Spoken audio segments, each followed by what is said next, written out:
आप माइक कहीं भी घुसा सकते हो, आपको कोई कुछ नहीं पूछ सकता। यही है क्या? आप लोग ये माइक जी न्यूज वाला कहीं भी घुसा देते हो, आपको कोई कुछ नहीं पूछा, आप डिस्टर्ब होते हो। चैनल जी न्यूज हम डिस्टर्ब नहीं होते वहाँ पे जो इतने बंदे बैठे हो, वो डिस्टर्ब नहीं है। 5 मिनट बाद बीपी आपका ऊपर जाएगा, 5 मिनट चैनल देख लो, बस जी न्यूज। आपका चैनल देख के नफरत, हमें खुद मुसलमानों से नफरत होने लगी थी भाई। 10 मिनट आपका प्राइम टाइम देख लो मुसलमानों का। देश में नफरत फैलाना, हिंदू मुस्लिम सिख हिंदू, आतंकवादी कवर करने आए हो अब हैं? करो जा, कवर तो कर दो। कितने आतंकवादी खालिस्तानी बैठे हो, जाओ भाई। देखो हम देखिए, देख खालिस्तानी झंडा कवर कर भाई, देख भाई। अब ऐसा है भाई, तुम ऐसे वहाँ पे प्राइम टाइम कर लिया करो, ऐसे पब्लिक में चिप उतारे थे, वो है कि नहीं, मैंने पूछना है। आप लोग पब्लिक में मत जाओ भाई। क्या समझे? वहाँ प्राइम टाइम नहीं, तंबू पट गया था वो, फिर कहाँ? मुसलमान ऐसे यार, ये तो खा जाएंगे हमको। अगर सोशल मीडिया ना हो, आपके चैनल देखो, सब यहाँ पे सब मारकाट चालू हो जाती है अब तक। क्या शुभ नाम क्या आपका भाई साहब? अरे आप बोलने के पैसे ले आए हो, जो ज्यादातर झूठ बोलने के। थोड़ा भाई, थोड़ा आप भी ना, थोड़ा आप अपने लेवल पे सुधार करो भाई, है ना? ये किसान भी इंडियन है, पंजाब वाले भी इंडियन, हरियाणा वाले भी इंडियन है, हम सब इंडियन है भाई। नमस्कार, मैं शंभू कुमार सिंह और आप देख रहे हैं नेशनल दस्तक। ये मोन्टाज देखा आपने? ये जी न्यूज का पत्रकार है जिसको किसान सरेआम बेइज्जत कर रहा है, लेकिन इस बेचारे की कोई गलती नहीं है। गलती इस देश में मीडिया मालिक और संपादकों की है, जिसके इशारे पर ये सब नाचते हैं। और उससे भी बड़ी बात कि अगर ये न्यूज चैनलों में डाइवर्सिटी होता, SC ST OBC माइनॉरिटी के भी लोग होते हैं, तो इस तरह की हालत नहीं होती। एक जाति विशेष और धर्म विशेष के लोगों का जमावड़ा है इस देश की मीडिया, इसलिए इस तरह की हालत है। पहले यही मीडिया कांग्रेस के साथ थी और अब यही मीडिया बीजेपी के साथ है। एक और बड़ी बात बताऊंगा आपको, प्रियंका गांधी ने आज जो किया है यूपी में, क्या धर्म की अफीम वाली जो राजनीति है जिसका मास्टरमाइंड बीजेपी है, कांग्रेस को उससे फायदा होगा। मैं फिर कह रहा हूं, अगर इस देश में कांग्रेस ने इन तमाम राजनीतिक तरीके को आगे नहीं बढ़ाया होता तो यकीन मानिए आज बीजेपी की इतनी औकात नहीं थी कि वो संविधान पर चोट करती, संसद पर चोट करती। आज यही कांग्रेस GST लाने वाली है, गाय का मुद्दा बनाने वाली है, बीफ बैन करने वाली है, बाबरी मस्जिद वाली है, आरक्षण खत्म करने वाली है, निजीकरण करने वाली है, एग्रीकल्चर बिल लाने। सारे पाप कांग्रेस के थे जो कि महीन तरीके से किए जाते थे, छुपे तरीके से किए जाते थे, उसको बीजेपी खुलेआम करे। अब फिर से प्रियंका गांधी धर्म की कार्ड खेल रही हैं। तो ये जाति और धर्म का कार्ड खेलना जो बीजेपी ने शुरू किया था, उसी को अब माफ कीजिएगा कांग्रेस ने शुरू किया था, उसी को बीजेपी आगे बढ़ाई। तो इस पर भी बात करेंगे। क्या किसान आंदोलन ने संसद में सांसदों का, नेताओं का डर खत्म कर दिया है और अब सब आंख में आंख डाल के अमित शाह से बात कर रहे हैं? उद्धव ठाकरे ने अमित शाह को एक खुली धमकी दी है, उस पर भी बात करूंगा। तो आप तमाम सोशल मीडिया पर जो बड़ी खबरें हैं मैं वो चाहता हूं कि आपको बताऊं, वो क्योंकि बहुत जरूरी अहम खबरें हैं। तो सबसे पहले देखिए किस तरह से लगातार जिस प्रधानमंत्री को लोकसभा में भी करारा जवाब मिल रहा है। असदुद्दीन ओवैसी हो, चाहे उमर फारूक अब्दुल्ला साहब हो, चाहे BSP हो, चाहे अखिलेश यादव हो, इन तमाम लोगों ने जिस तरह से इनको धोया है वो शानदार है। आप सब लोग नेशनल दस्तक पर उन वीडियो को जरूर सुनिए, अपने नेताओं का भाषण सुनिए, वो बहुत जरूरी है। राकेश टिकैत ने करारा जवाब दिया। उन्होंने साफ साफ कहा है कि बीजेपी आंदोलन से नहीं, छल से वोट लेकर सरकार बनाने में कामयाब रही है। उनका कहना है कि बीजेपी ने छल से वोट लिया है। मुझे लग रहा है राकेश टिकैत ज़्यादा समझदार नेता है और वो मोदी जी को काउंटर पार्ट कर रहे हैं। इस पर भी पूरी बात करेंगे और ये तमाम खबरें आपको दिखा रहा हूँ। जब मुस्लिम युवती को न्याय दिलाने के लिए धरने पर बैठ गए थे चौधरी महेंद्र सिंह टिकैत, तो ये भी आपको समझना पड़ेगा। और लगातार प्रधानमंत्री के खिलाफ अब लोग, लेकिन सोचिए इस देश में कोई आंदोलन तब तक खड़ा नहीं हो सकता है जब तक आपके पास मीडिया नहीं है। पहले 70 रुपए पेट्रोल पर हाहाकार मच जाता था, 30 पैसे की बढ़ोतरी होती थी, PTI की खबर आती थी और मीडिया खबरें चलाने लगती थी पेट्रोल के दाम में इजाफा। इसका देश भर में खबर का असर होता था। राकेश टिकैत के रोने की खबर चली, निगेटिव खबर ही थी, लेकिन चली, लोग एकजुट हो गए।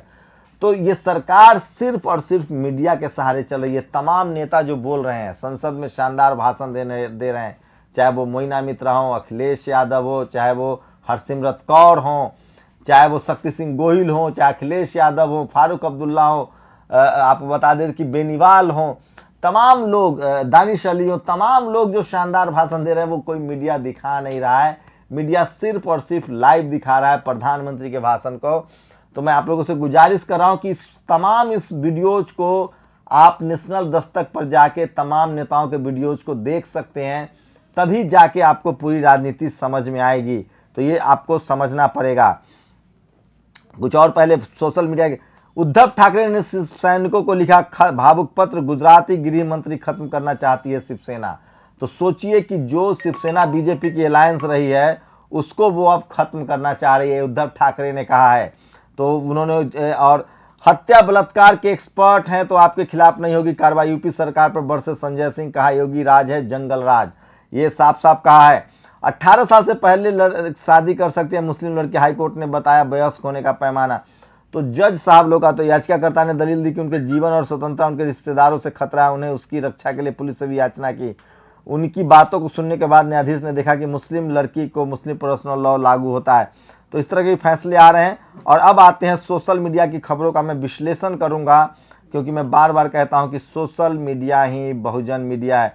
तो मैं चाहता हूं कि वो तमाम खबरों का विश्लेषण जो है वो आपको सुनना चाहिए, क्योंकि ये वो खबरें हैं जो आपके लिए बहुत जरूरी है।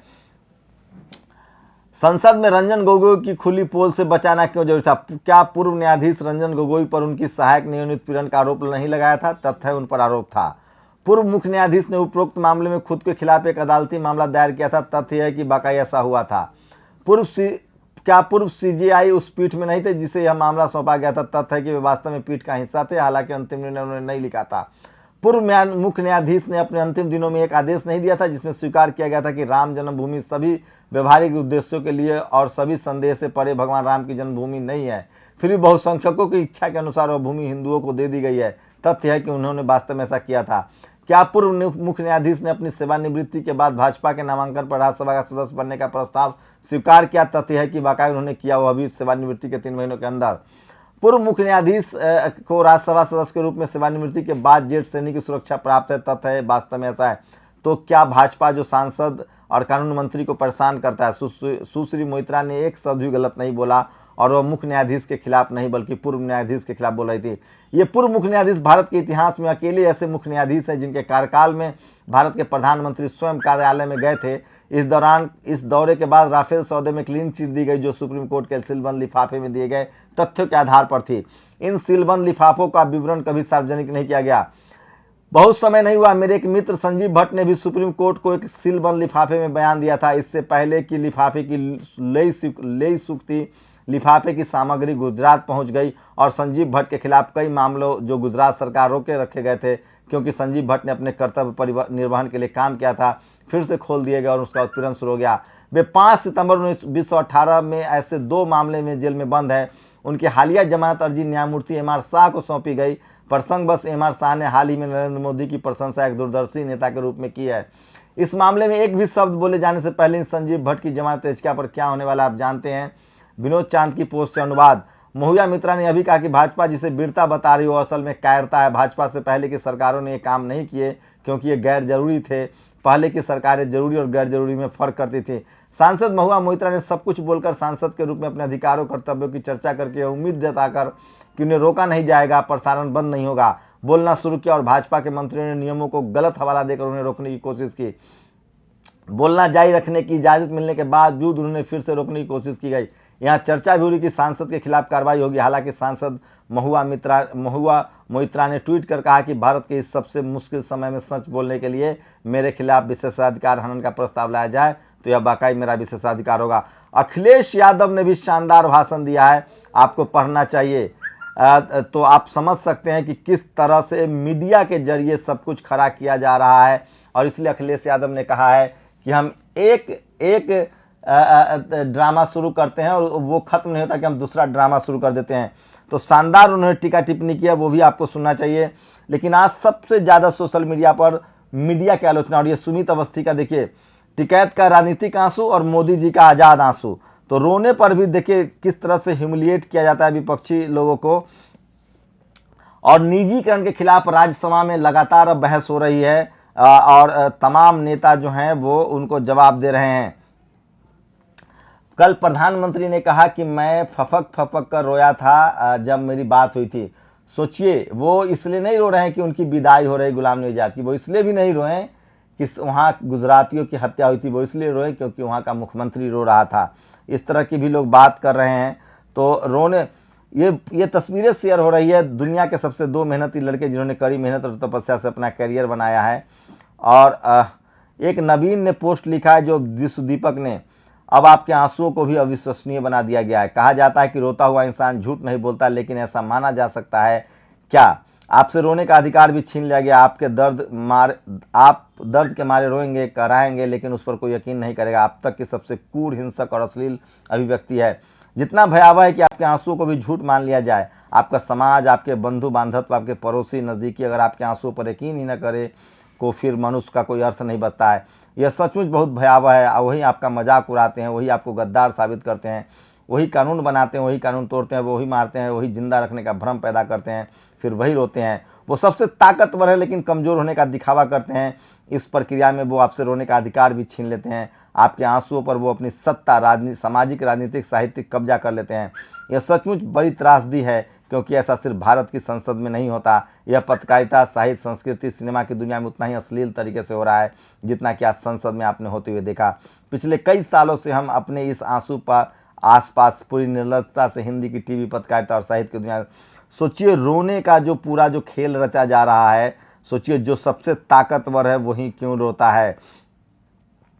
अजय असूर ने लिखा है, आपको समझना चाहिए, लाचारी में वहाँ एक भी आंसू हुकूमत के लिए खतरे की घंटी होता है। फर्क बस इतना है कि संवेदनशील सरकार तुरंत यह खतरा भांप लेती है और खतरे की वजह खत्म भी कर पाए तो उसे काबू में रखने की कोशिश करती है, जबकि बहुमत की ढाल के पीछे छिपी सरकार उस खतरे को अलग दिशा में ले जाती है। अपने प्रचार तंत्र के जरिए उसका सबसे बड़ा हथियार होता है आम आदमी की भावुकता, जिसे वह देशभक्ति से जोड़ देती है। यही कारण है कि भक्त को 300 किलो RDX तो नहीं दिखता, पर लंगर में आटे में खालिस्तानी बारूद नजर आता है। लगातार साजिशों के बाद कहीं सत्र पाए आदमी के पास कोई साफ रोड मैप तो नहीं है, इसलिए इसी तरह के टोटके आजमाने पड़ते हैं। जब तक समाज का कोई हिस्सा अपने हक के लिए सड़क पर नहीं आ जाता, सत्ता को चुनौती नहीं देता, तब तक खुद में ही मस्त सरकार उसके रोने की परवाह नहीं करती। नोटबंदी में छोटे उद्यमी, मजदूर, किसान सब अलग अलग रोए थे। लॉकडाउन में काम धंधे ठप हुए, शहरों घरों के दरवाजे बंद हुए तो परिवार के साथ सड़क से पैदल गांव जाते मजदूर भी खूब रोए। नागरिकता कानून के खिलाफ मुस्लिम भी रोए। अब किसान रो रहे हैं, उनके रोने से कहीं सैलाब ना आ जाए, इसलिए पक्की किलेबंदी कर दी गई है दिल्ली के चारों तरफ। दिल्ली की फिजा में शोर है कि खालिस्तानी आ गए, गद्दार आ गया। भक्त भी हमेशा की तरह दिमाग का इस्तेमाल किए बिना भोंपू बनकर चिल्ला रहे हैं, गद्दार गद्दार। चलिए थोड़ा विचार करते हैं। लंबा पोस्ट है लेकिन मैं चाहूंगा कि इसको सुनाऊं आपको। विजय माल्या, मेहुल चौकसी, नीरव मोदी, निशान मोदी, पुष्पेंद्र वैद, आशीष सन्नी, कालरा, आरती कालरा, संजय कालरा, बलसा कालरा, सुधील कालरा, जतिन मेहता, उमेश पारिक, कमलेश पारिक, नीलेश पारिक, विनय मित्तल, एकलव्य गर्ग, चेतन जयंतीलाल, नितिन जयंतीलाल, दीप्ति बेन, चेतन जयंतीलाल, साबिया सठ, राजीव गोयल, अलका गोयल, ललित मोदी, रितेश जैन, हितेश नगेंद्र भाई पटेल, मयूरी बेन पटेल और आशीष सुरेश भाई। एक विजय माल्या को छोड़कर ये सभी नाम उन गुजराती कारोबारियों के जिन्होंने आम आदमी की अमानत को लूटा, क्योंकि बैंकों में जमा पूंजी तो हर एक गधे की पसीने होती है।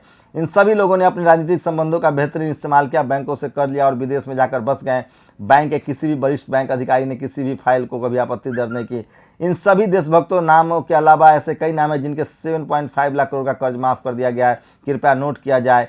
इनमें से कोई भी व्यक्ति किसानी, हाली पाली, बेलचा चलाने वाला, खनिक, बिल, बंजारा, घुमंतु, अर्धघुमंतु, जनजाति, दरबीर, जल जंगल जमीन संरक्षक, आदिवासी, वनवासी या मुसलमान नहीं है।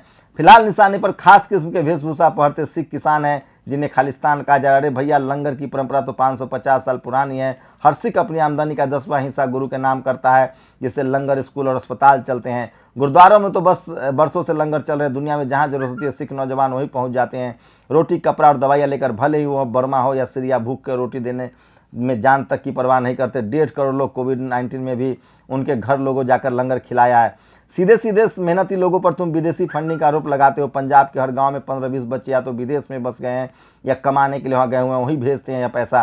पॉप सिंगर रिहाना जैसे लोग भी देते हैं जी खोलकर योगदान, जिनके ट्वीट पर देश की संप्रभुता खतरे में पड़ जाती है।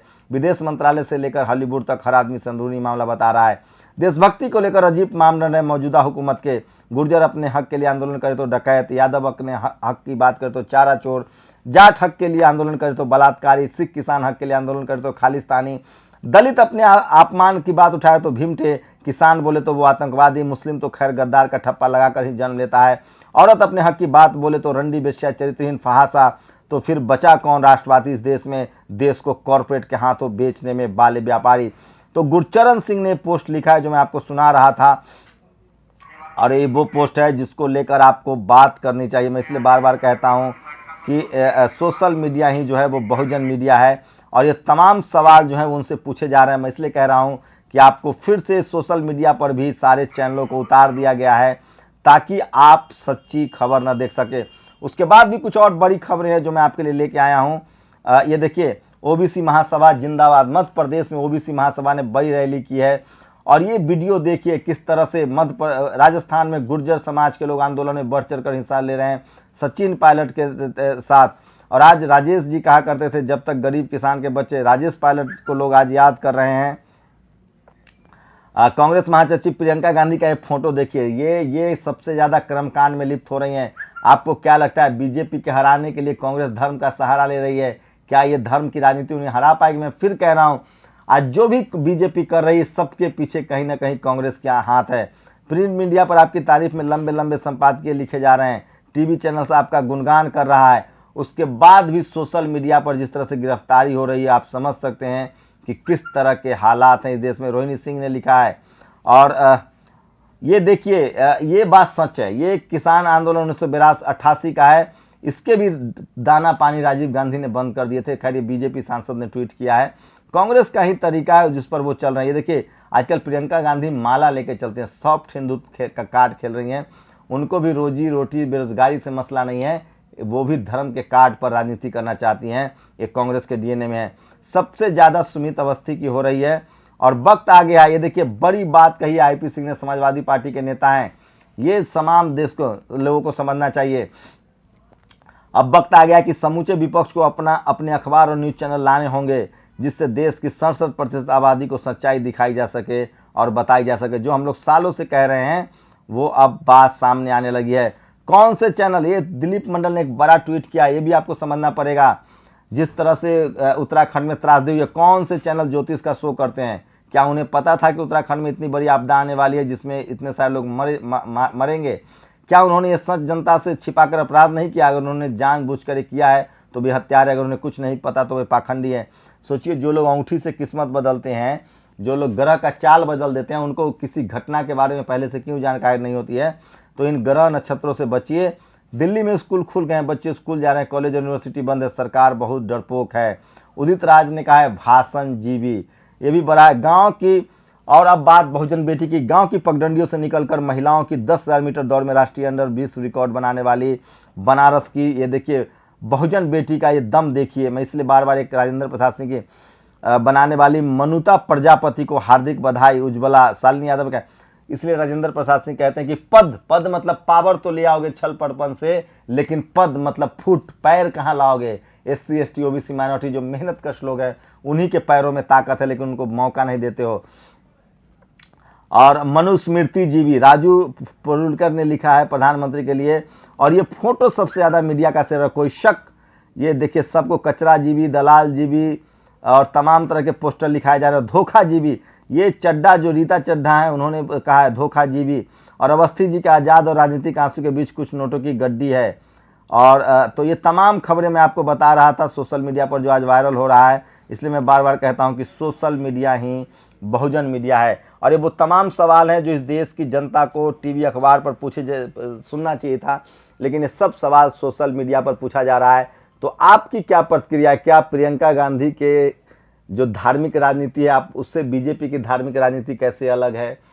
तो धर्म की राजनीति कितना सही है? जाति की राजनीति करने, रोजी रोटी के मुद्दे पर क्यों बात नहीं हो रही है? संविधान पर क्यों नहीं बात हो रही है? आरक्षण पर बात क्यों नहीं हो रही है? लेटरल एंट्री पर क्यों बात नहीं हो रही है? रामगोपाल यादव ने लेटरल एंट्री का मामला भी राज्यसभा में उठाया है, तो वो भी देखना पड़ेगा। एक बात तो तय है कि किसान आंदोलन ने तमाम नेताओं के डर को खत्म किया है, और अब सोशल मीडिया से लेके तमाम जगहों पर लोग, लेकिन वही सोशल मीडिया पर नकेल कसने की तैयारी है। कहा जा रहा है कि ट्विटर और यूट्यूब को सरकार अपने कंट्रोल में ले सकती है। 1000 से ज़्यादा ट्विटर अकाउंट को हटाने के लिए कहा गया है। तो क्या अब वक्त आ गया है कि तमाम जो अपोजिशन के लोग हैं उनको अपना मीडिया खड़ा करना चाहिए? आप लोग की अपनी प्रतिक्रिया क्या है? अपनी प्रतिक्रिया जरूर दीजिए। शुक्रिया। नेशनल आप माइक कहीं भी घुसा सकते हो, आपको कोई कुछ नहीं पूछ सकता। यही है क्या? आप लोग ये माइक जी न्यूज वाला कहीं भी घुसा देते हो, आपको कोई कुछ नहीं पूछा, आप डिस्टर्ब होते हो। चैनल जी न्यूज हम डिस्टर्ब नहीं होते वहाँ पे जो इतने बंदे बैठे हो, वो डिस्टर्ब नहीं है। 5 मिनट बाद बीपी आपका ऊपर जाएगा। 5 मिनट चैनल देख लो, जी न्यूज। आपका चैनल देख के नफरत, हमें खुद मुसलमानों से नफरत होने लगी थी भाई। 10 मिनट आपका प्राइम टाइम देख लो मुसलमानों का। देश में नफरत फैलाना, हिंदू मुस्लिम सिख हिंदू आतंकवादी कवर करने आए हो अब हैं? करो जा, कवर तो कर दो। कितने आतंकवादी खालिस्तानी बैठे हो, जाओ भाई। देखो हम देखिए खालिस्तानी झंडा कवर कर भाई। देख भाई, अब ऐसा है भाई, तुम ऐसे वहाँ पे प्राइम टाइम कर लिया करो। ऐसे पब्लिक में चिप उतारे थे हुआ है कि नहीं, मैंने पूछनी है। आप लोग पब्लिक में मत जाओ भाई। क्या समझे? वहाँ प्राइम टाइम नहीं, तंबू पट गया था फिर कहाँ? मुसलमान ऐसे यार, ये तो खा जाएंगे हमको। अगर सोशल मीडिया ना हो, आपके चैनल देखो सब यहाँ पे सब मारकाट चालू हो जाती है अब तक। क्या शुभ नाम क्या आपका भाई साहब? अरे आप बोलने के पैसे ले आए हो, जो ज्यादातर झूठ बोलने के। थोड़ा भाई, थोड़ा आप भी ना, थोड़ा आप अपने लेवल पे सुधार करो भाई, अरे अपना ठीक है ना? ये किसान भी इंडियन है, पंजाब वाले भी इंडियन है, हरियाणा वाले भी इंडियन है। हम सब इंडियन है भाई, हम सब इंडियन है भाई, ठीक है ना? थोड़ा रिपोर्टिंग सही कर दो। एक आध दिन में 10 में से एक बात तो सही बोल दो, हमारे हक की बोल दो। 2000 का नोट लेना, वो चिप वाला नोट तो आपका है नहीं। फिर बोलते मुंह पे हम गुना गलत कह रहे। चल चाप पिलाएंगे, पानी पिलाएंगे, न्यूज वाला साइड में। दस्तक की आपसे गुजारिश है कि अगर इसको बचाना चाहते हैं तो नेशनल दस्तक को सब्सक्राइब करने के लिए रेड कलर के सब्सक्राइब बटन को दबाएं, फिर बेल आइकन की घंटी दबाएं। नेशनल दस्तक को बचाने के लिए बहुत जरूरी है कि हर खबर को शेयर करें, लाइक करें, कमेंट जरूर करें।